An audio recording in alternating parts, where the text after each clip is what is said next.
Dan apa perbedaannya Purbaya versus Sri Mulyani?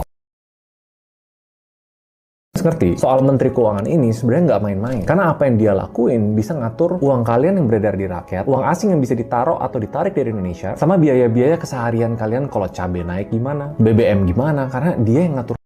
Sebenarnya Pak Purbaya ini angin segar atau angin typhoon. Dia bisa nyelamatin ekonomi kita, apa jangan-jangan ini taruhan yang baru kelihatan bagusnya di awal-awal doang nih. Nah, tapi pertama kita harus bahas dulu ya. Dalam waktu yang singkat banget ini, ala koboi Pak Purbaya udah keluarin banyak banget gebrakan kebijakan. Dan yang paling terkenal memang tentang 200 triliun dana pemerintah nganggur yang disuruh ke bank-bank BUMN. Udah, lu pikirin lah, ini duit lu coba salurin ke rakyat. Biar rakyat usahanya bisa grow, uangnya berputar, belanjanya naik. Pada waktu saya menyalurin 200 triliun, banknya bilang apa? Saya hanya sanggup menyerap 7 triliun. Saya bilang enak aja. Kasih ke sana semua, biar mereka mikir. Jadi bukan saya lagi yang mikir, mereka yang mikir.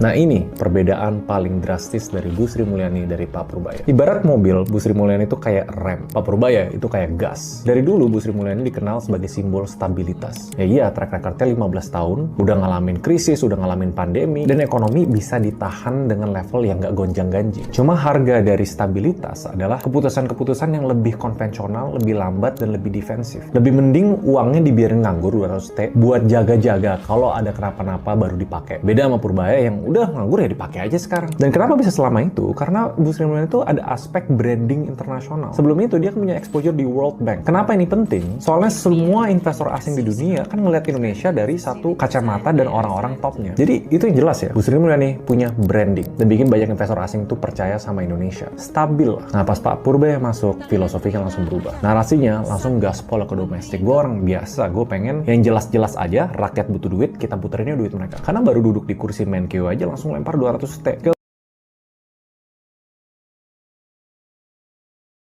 dan pemerintah. Nah pertanyaannya, style siapa yang lebih cocok? Jawaban paling ideal ya sebenarnya kalau bisa the best of both. Detail oriented dan keamanannya Bu Sri Mul sama keberanian dan agresivitas